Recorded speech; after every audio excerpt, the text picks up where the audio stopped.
Hey there, baseball fans, and welcome to the first episode in 2018 of Coffee and Curveballs. I'm Nathan Rohde, and joining me as always is Shooter Hunt, our national cross-checker. On today's episode, we're going to talk about the 2017 year, look back at some of our favorite moments, stories, players, things like that, and then look ahead to 2018 and talk about some of the things we're excited to see. And before we wrap things up, we'll make some bold predictions for the season. So, hope everybody had a good holiday season. Shooter, thanks for joining me today, and Happy New Year to you. Happy New Year, Roadshow. 17, great year. A lot of high school talent that we got to check out. I know the 18 class is going to be probably even better than last year. But I know you were a huge fan of one of those big left-handers in 17 from your neck of the woods. Yeah, 2017 draft class was really good, and it was especially good in the Carolinas. You know, living in Durham, North Carolina, I was able to see a lot. University of North Carolina had a lot of good talent, but the high school class in North Carolina this year was unbelievable. I think something like 11 players were drafted out of North Carolina just out of high school. Two of them were in the top 10 picks in McKenzie Gore and Austin Beck. Gore went third overall to the Padres, and he's probably one of my favorite players to watch in the high school, on the high school side of things in a long time. I saw him last summer, and to watch him rise to the stardom that he did in the 2017 draft was amazing. Summer of 2016, saw him, a couple of times at an East Coast Pro tryout, then again at the Met Classic.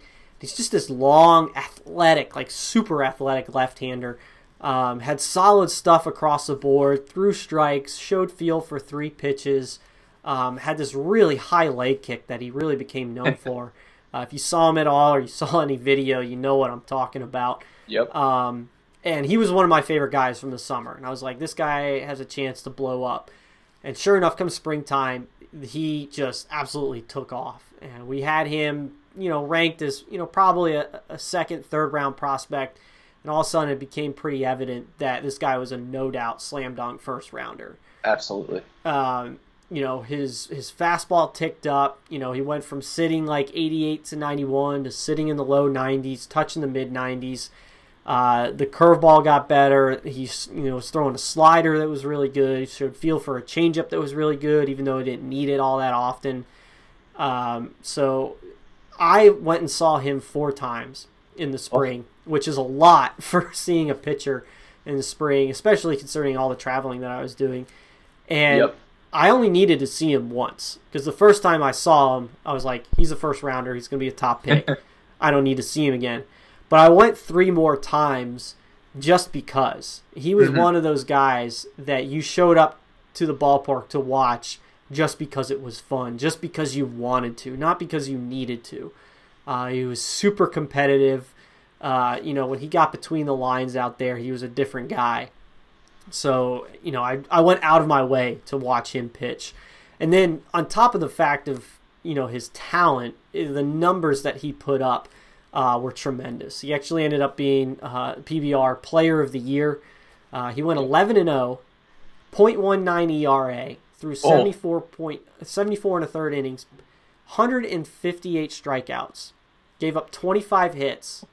That's and ready for this? He walked 5. Oh, boy.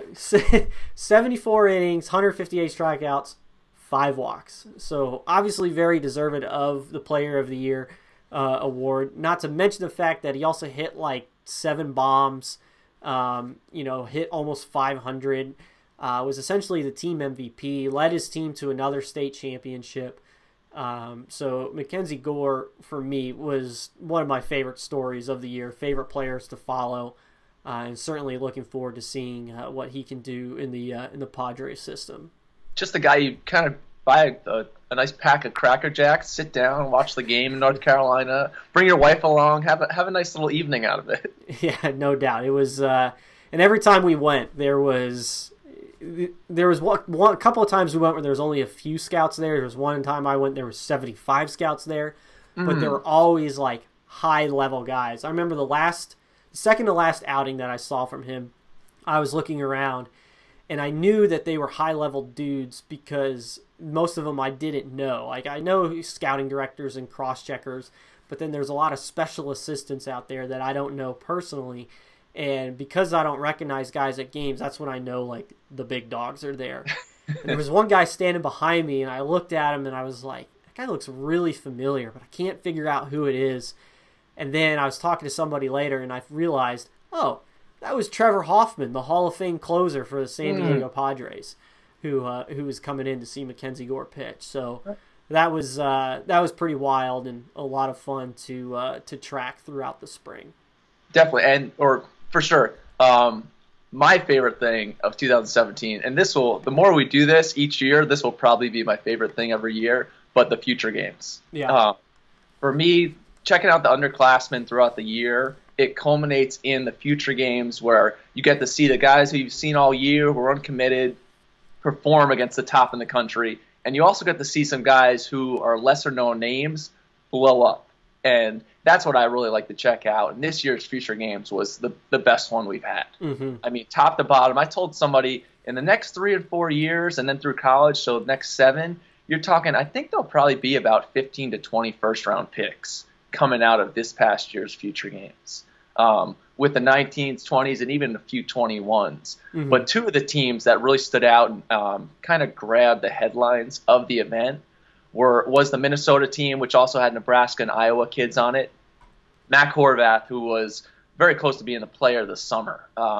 2020 out of Minnesota, committed to North Carolina shortly after the event, but just an all-out baller. He just killed it at the event. Doubles in the gap, could really run. He's about a 6'6" runner, hops on the mound, is up to 90 up there. I actually thought after the winter seeing him that, hey, this kid could be a really good arm. And then he comes and just shows out for 2 or 3 days in Indy. But he committed, again, to North Carolina. I think he looks the part of a shortstop at North Carolina. And moving forward, if he gets there. Yeah.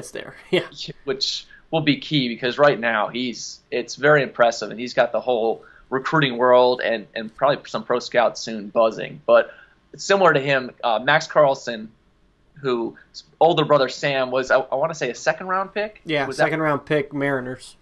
But it's so clean and projectable. It's a whippy arm. Ball jumps out of his hand, and he's very polished in everything that he does. So for 2020 especially, and he's another one with that North Carolina pipeline.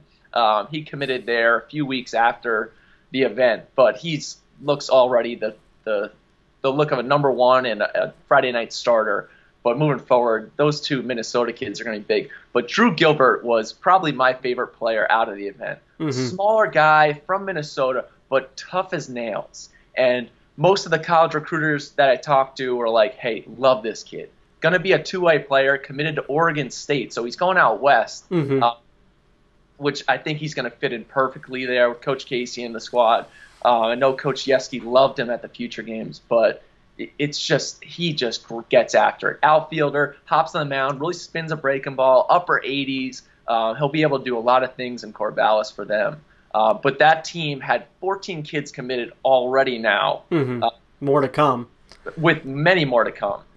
But similarly, where we had the Minnesota as a northern team that everybody was locked in for the week, the Oklahoma-Kansas squad was everybody. You go to the games, you found a new kid every game to watch from that squad who was like, who is this one? There's another one. Up front, the 2 big arms for me coming out of the event, Dax Fulton, big left-hander in the 2020 class. He committed to Vanderbilt about a week or 2 after the event, but showed a big breaking ball, which I like. Spin wins.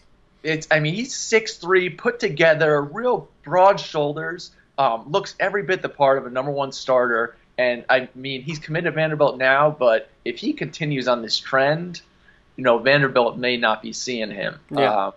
Cale Davis was another one, a right-hander, committed to Oklahoma State after the event. Really, really like it. Fastball, curveball, changeup. We got to see him again at the junior area code or the underclass area code. But he looks like he's going to throw 200 innings a year for a long time. But I was a big fan of his. But then the position player that really made that jump is a kid named Braylon Wimmer. Shortstop, came to the event, and there were a lot of other big names on the team who did a great job there, and we had heard about him. But then we see this kid, Braylon Wimmer, and Andy Urban, our director in Oklahoma, told us a little bit about him, was kind of downplaying it and softly talking about, and this kid comes out, I'm like, that's what a shortstop looks like. And he's still going to fill out. He's still developing physically, but he committed to South Carolina, and I called up Mike Curran after he committed and said, that kid is going to win you games. So kudos to them. But anyway, they had 14 kids committed off that team too, with more to come, including I'm going to talk about in our next part. The next thing that I really saw from this year was the big velocity from this underclassmen. And I know you saw it too. Yeah, for sure. And one thing about the velocity, and I'll let you get into some of the specific guys, but you talked about the level of talent that we saw at the future games. And the velocity was a big part of that. You're going to talk about Nate Wolgemuth and some other guys. But at the future games, usually, we see these rising juniors, rising sophomores. And if you see a guy, that's that age and he's 83 to 85, that's a good prospect. That's a Division I arm. That's a really interesting guy to watch. I mean, if you just, for example's sake, you go back a couple of years to Matt Tabor, who was 82 up to 85, committed to Elon. He's throwing 97 as, a senior in high school and was just a third-round pick and signed for, $1.5 million, I think it was. So you think about, that steady progression guys can make year to year. So 83 to 85 is nothing to sniff at. But at this year's future games, we would see a rising sophomore and he'd be 83 to 85. And we're like, it's okay. When usually that's pretty good, but because of the velocity that we saw, it was easy to kind of overlook that. It's steadily been an uptick, and I still talk about it today. When I was going through high school, if you touch 90, it was, oh man.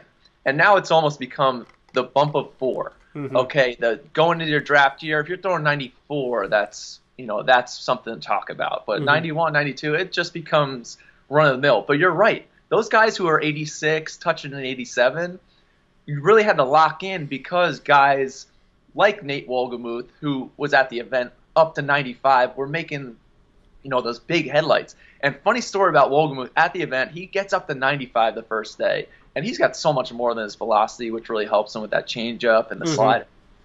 But we go out to dinner right after the event, tired day, and I get stopped by a dad who was on the junior future game side.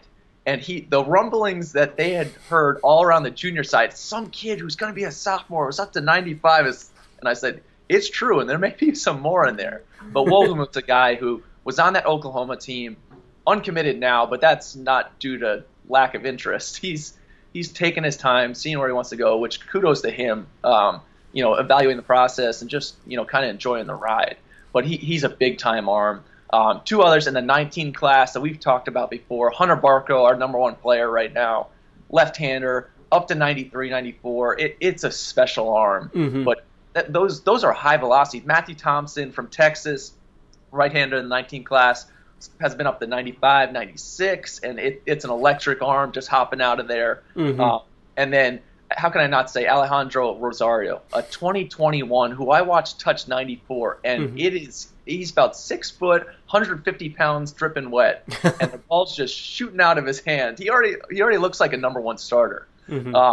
So these velocities continue to grow, and these guys that I just talked about, it's not just velocity. They're bringing secondary stuff, but it's been interesting to see how the velocities have really grown. Yeah, it sure has. You talk about, the future games being one of your favorite events, and it's going to be year after year because of the talent we bring in. One of my favorite events, and I know you agree on this, is something that we both, really look back on 2017 and enjoyed. But one of my favorite events from the year was the Boris Classic. We went out to Southern California, for a week to see those Southern California teams do battle. And that event was just loaded with talent, not just draft talent, but younger guys as well that we're going to be talking about in 2018 and 2019 and 2020. And then add in the fact that you're on the West Coast watching West Coast baseball. You said it when we talked on the podcast, earlier about the Boris Classic, that these weren't high school teams. These are programs. These teams have philosophies and they have a style of play, and they just churn out talent year after year, and it's some of the most competitive baseball that you'll see in the country. And to go and watch that, for 4 days up close was a ton of fun. On top of the fact that the number one pick in the country was there in Royce Lewis. To watch him for 4 days, get 12 to 15 at bats out of him was a lot of fun. Even if he didn't have really a loud week. But you saw the tools, and then for me, I think it was the last day of the event, we're watching his game, and I'm in the dugout getting some video, and guys are talking about, he's up, his team's down by 1, Jay Serra's down by 1 run, and the opposing team is talking trash, like, oh, he's going to pop out, and I actually said out loud, I said, no, he's not going to fly out, this one's going to carry. Sure enough, next pitch, left center field, see ya, walk-off home run. I've never exited a dugout so quickly because the opposing team was like, really? But got to see Royce Lewis hit a walk-off home run, got to see him play all that week. We got him on the field, like mic'd up for a feature that was a lot of fun. So that was just one aspect. But then that was your introduction of Bryce Terang, who we're talking about now as one of the top 2018s in the country.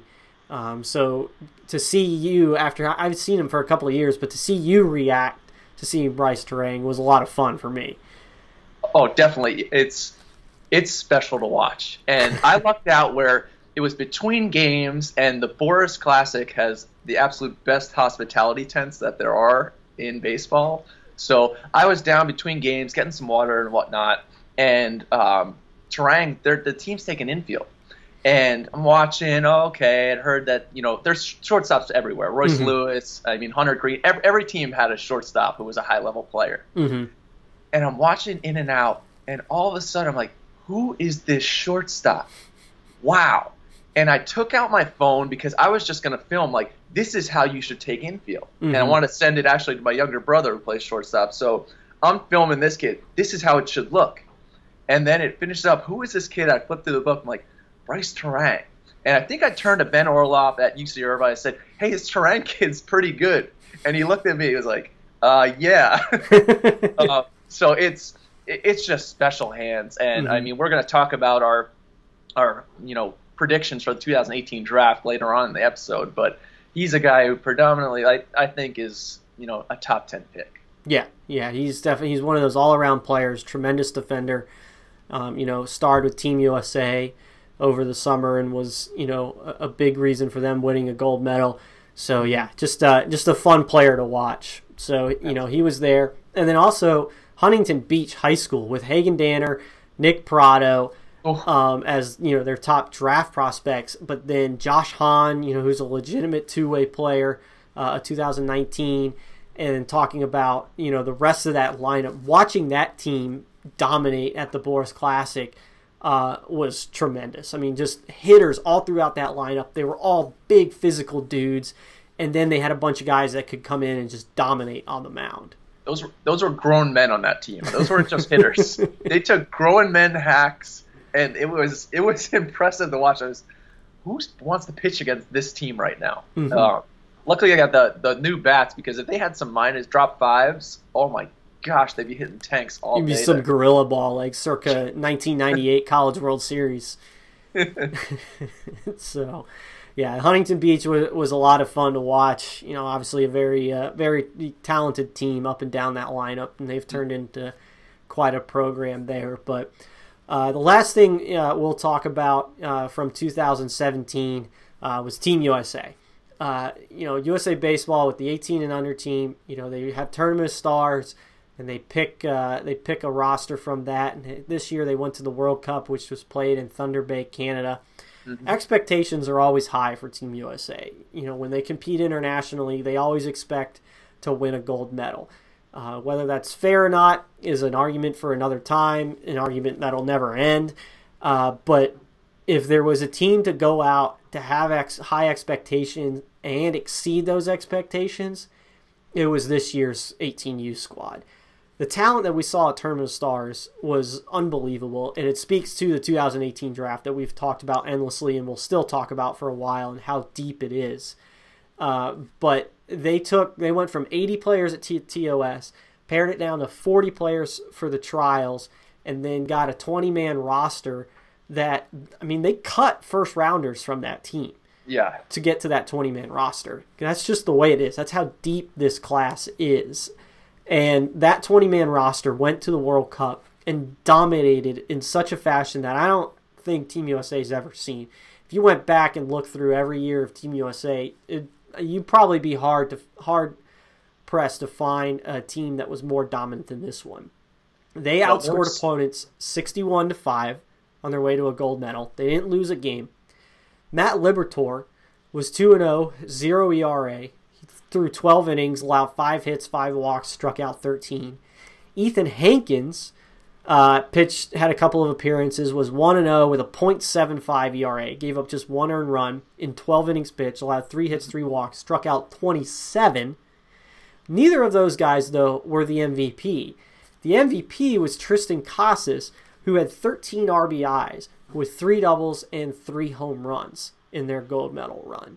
So the dominance that this team put up was unbelievable. I mean, Matt Blood's quote after it was, he said, "These guys did something really hard and made it look easy." That's why they're the talent. I mean, you talked about that. There's that talent level. It seemed like every game, and I was following it from a distance, and it's just like, this guy, no runs. I think the first run they gave up, who was that? He apologized, sorry guys, I gave up. Hankins Hankins threw, I think through the pool play, they had only given up 1 earned run, and it was Hankins, and he was like, "My bad, guys." But it's like you say, it's just going to carry over in this 18 draft. It's a special group of high schoolers, and like you say, Casas, we've been watching him for 3 years now, just unload on baseball. So kudos to Team USA and Matt Blood. He may have to bring 2 teams in the future now.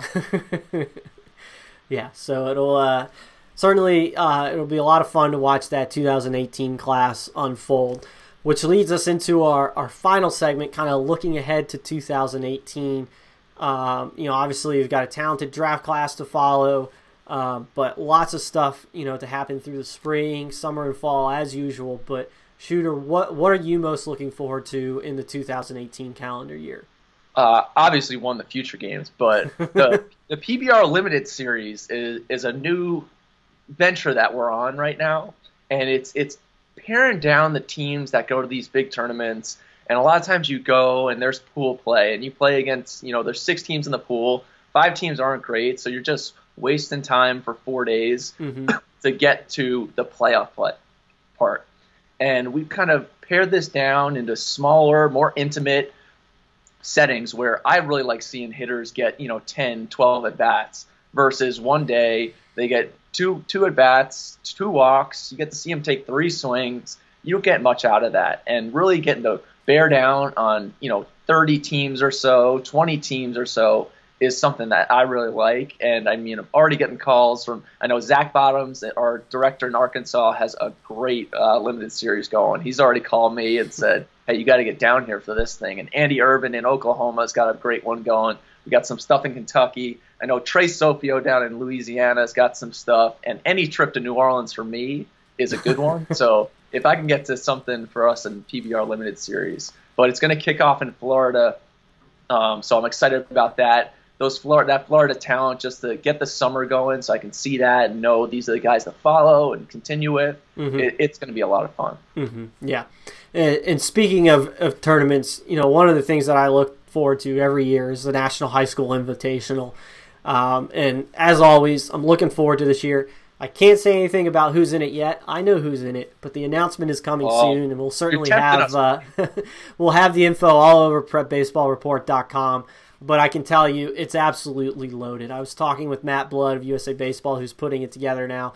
I was talking to him about it, and the amount of players that are coming. I think there's at least a dozen guys from the PBR Draft 100 that will be in the NHSI. Oh, wow. You could potentially see half a dozen guys end up being first rounders that will be at the NHSI this year. So definitely looking forward to that. Looking forward to spring in general just because of the 2018 class. It's going to be a lot of fun to follow. Haven't finalized my schedule yet, but hoping to get to Texas. We'll get out to the Boris Classic again. I'll be in Florida for our preseason event where there's a ton of talent. Trying to work out a trip into the Northeast to see the loaded class that's up there. So obviously gonna get around quite a bit this spring and rack up some of those miles. But then finally, with the 2018 class, I'm really looking forward to this arms race. The pitching is unbelievably deep. There's just arms on arms on arms, and seeing how it all unfolds, seeing who's going to fall, who's going to rise, who's going to step up, things like that is going to be a lot of fun to follow throughout the spring. So we'll see how it all unfolds. But to wrap this up, we're going to give you guys some predictions.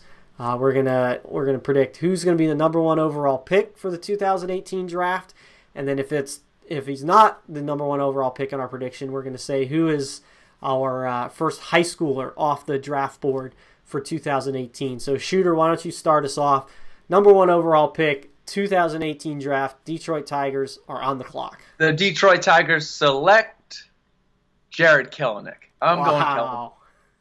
High school hitters, I just think he's going to be hitting the 3 and 4 hole, 2, 3, 4 hole for 10+ years. I just like everything about the kid. Can really run. Just his approach at the plate is so advanced. And I think being from Wisconsin, he's still got even more improvements because he'll get more at-bats once he's playing professionally, 300 to 500 at-bats a year. He's just going to continue getting better. And I think a bat like that where, hey, this kid's going to hit for power, even more power in the future, probably be a corner outfielder, but just to have that game-changing type bat and get him in the draft and hold on to him is something that I think the Tigers won't be able to pass up. What about you? Who do you got number 1? I'm going the college route for the number 1 overall pick. Tigers take right-hander Brady Singer out of the University of Florida. I saw Singer in high school, loved him then. The fact that he got to campus was a miracle for the Gators. Super athletic and loose. The stuff is lively. It's pretty nasty. When I saw him in high school, he was warming up in the bullpen, and he was doing these arm swings. I can't really do it right now. 1, I'm injured, and 2, I don't want to knock my laptop off the table. But he was doing these arm swings, and he was almost actually clapping behind his back. That's how flexible he is. Like Michael Phelps? Basically, yeah, exactly, like Michael Phelps. So he's that loose, and he's got that much whip to him, and it really plays on the mound. He's got nasty stuff, so it's going to be fun to follow him throughout the spring, and I think he's got the makings of being a number 1 overall pick, and he fits the mold of the Tigers' MO when it comes to the draft. They like those SEC power arms, and now it just so happens that they're picking number 1 overall. They've got a guy who fits that number 1 profile in Brady Singer at the top, so it's an easy pick for me. So we'll see what happens. But because I went college for the first overall pick, my first high school off the board is going to be my PBR draft number 1 guy, and that's Matthew Liberatore out of Arizona. Left-hander, super polished, athletic, feel for 3 pitches, can command all 3. Still has a high ceiling, even though there's some stuff right now. I just think it's easy to look at that guy as a high schooler, because high schoolers, they're inherently risky just because they're younger, they're further away. But you look at him, and he's the total package on the mound, and he's left-handed, so it's a commodity.